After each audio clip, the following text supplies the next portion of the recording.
Welcome back to the deep dive. Today we're looking at a stack of sources you sent us on, well, one of the most difficult and frankly explosive controversies in recent Indian politics. We're talking about the backlash against the Dalit writer and academic Kancha Ilaiah Shepherd. That's right. He's a figure known for his gritty fight, as our sources put it. You probably know his book, Why I Am Not a Hindu. And this story is a perfect example of what happens when an academic critique of economics just slams head-on into caste identity and political power. It's very real, very fast. So our mission today is to give you the shortcut to understanding this whole firestorm. We're going to unpack where it started, this really provocative book title. And then dig into Ilaiah's core theory of social smuggling, which is at the heart of it all. And finally, the fallout. The legal battles, the political condemnation from some very powerful people. It's a really necessary deep dive, It pushes on the boundaries of academic freedom versus social responsibility, especially when language and identity are so tightly wound together. Okay, so let's get into it. The spark. Where did this all begin? It starts with his 2009 book, Post-Hindu India, a discourse in Dalit-Bahujan Socio-Spiritual and Scientific Revolution. That's a mouthful. And we Yeah. should probably pause on that term, Dalit-Bahujan. We should, because for anyone less familiar, Ilaiah is positioning his work from the get-go. He's writing for and about this coalition of oppressed and marginalized castes. The former untouchables and other backward classes. Exactly. His whole project is to build a counter-narrative, a non-Brahmin, non-caste Hindu identity for this huge group of people. So the book itself is already framed as a pretty radical text. Oh, absolutely. And the controversy zeroes in on one specific chapter. In English, it was titled Social Smugglers. And this chapter was devoted to the Vysya caste, who are traditionally a community of merchants and traders. Right. Now, in the original English version, he used other critical titles for other communities, but he was careful. He made a point not to use the actual caste name in the title. But the translation, that's where things changed. Yeah, that's what lit the fuse. The problem wasn't the book sitting on a shelf in a university library. So what happened? Well, someone decided to pull out just that one chapter and release it as a standalone booklet in Telugu. Okay. And the Telugu title was not subtle. It was Komatolu Samajika Samglarlo. Which translates to? Komatolu are social smugglers. Directly. And komatolu is the key word there, isn't it? It's everything. It's the colloquial, informal name for the Vysya or Baniya community. And depending on who you ask, it can be seen as a bit derogatory. So he didn't use the formal Arya Vysya, he used the common street-level term. Precisely.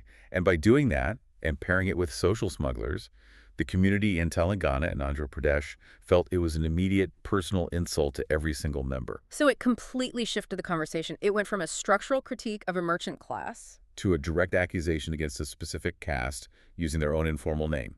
The sources are clear. This is what the community felt. It became an issue of hate speech, not academic debate. So let's talk about the substance of that debate. What did he actually mean by social smuggling? What was the economic theory? This is the absolute core of his critique. Ilaiah's theory is that the wealth created in India, through trade, through business, through the labor of all castes, has become a near-total monopoly. A monopoly on capital, not just money. A monopoly on capital, yes. Held almost exclusively by the Vysyas. And social smuggling is the mechanism. How does that work, in his view? So for him, it's not just about, hiding money from the taxman. That's just plain old corruption. Right. His idea of social smuggling is a systemic, caste-based pattern. It means you earn all this wealth, you accumulate it, but then, and this is the key, you fail to invest it back into society beyond your own caste. So it's about the circulation of capital, or the lack of it. Exactly. He argues they hoard it in non-productive assets like gold and channel opportunities and capital, almost exclusively back to other Vysyas. He says this effectively starves the rest of the economy, especially the marginalized Dalit-Bahujan communities. Smuggling social wealth away from national growth. That's the idea. He's putting the moral responsibility squarely on them, linking their private, caste-based economic behavior to national failure. What's the end game for him then? What does he want to achieve with such a provocative claim? The goal for him is something he calls Dalitization.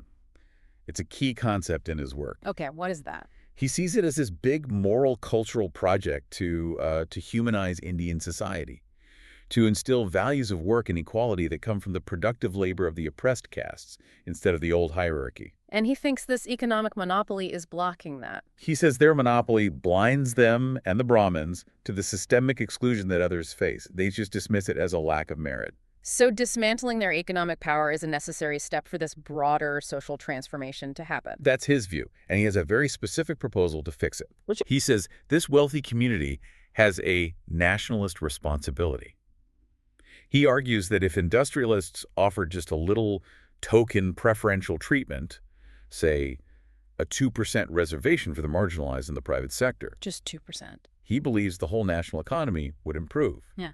And it would show a fundamental shift in their moral compass. It's a powerful argument, but it's also a sweeping generalization against an entire community. I have to assume there was pushback from other academics. Well, for sure. And to be impartial, we have to look at that. Critics say his central claim that Vysyas are the single richest caste with a total monopoly is made without enough empirical evidence. They're questioning the data. They're saying there is no data. They call his work full of sweeping generalizations and unsubstantiated assumptions. So a methodological critique. Exactly. The argument is that this kind of research, devoid of empirical studies, is, and I'm quoting, unbecoming of social science research. You can't just paint an entire diverse community with one brush. It risks, fomenting hatred. And whatever the academic merits were, that's what happened on the ground, right? The moment it hit in Telugu, the reaction was not academic at all. Not in the slightest. The fallout was immediate and frankly terrifying for him. How bad did it get? We're talking copies of his book and his effigies being publicly burned, vile, obscene posts online. And then it turned physical. He was roughed up after a meeting in Telangana. That's a huge escalation. It is.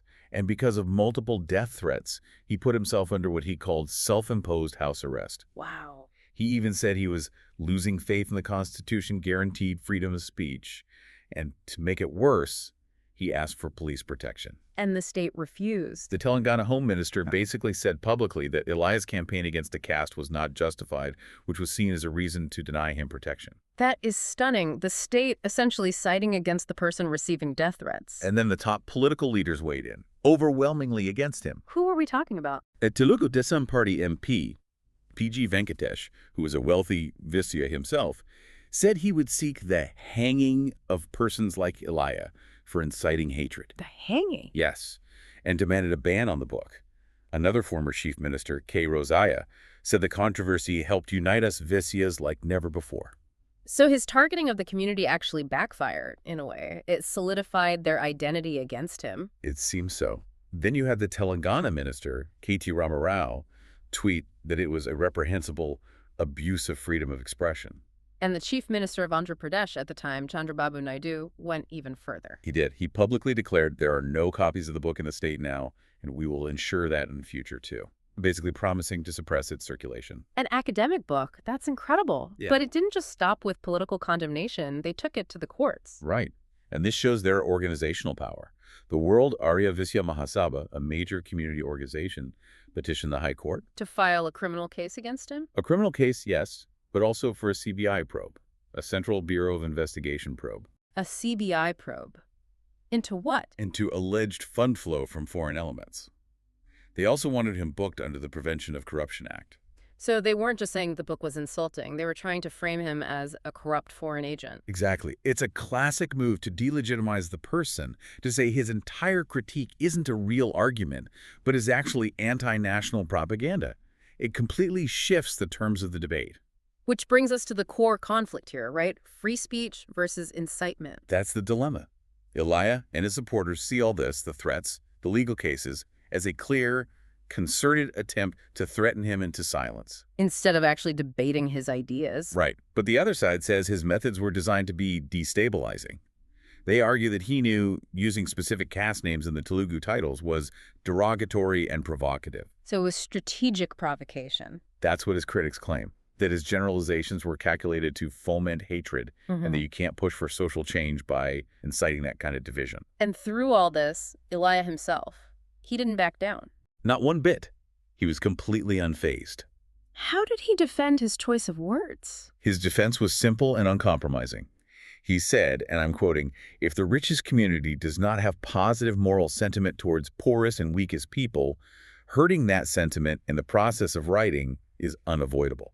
So for him, any hurt feelings are secondary to the larger injustice he's trying to expose. That's it. For him, the emotional injury of a word is nothing compared to the economic injury of systemic inequality. It's just such a difficult and revealing controversy. It's a perfect case study of the tightrope that anyone trying to do radical critique in India has to walk. It really is, because it presents this dual challenge, doesn't it?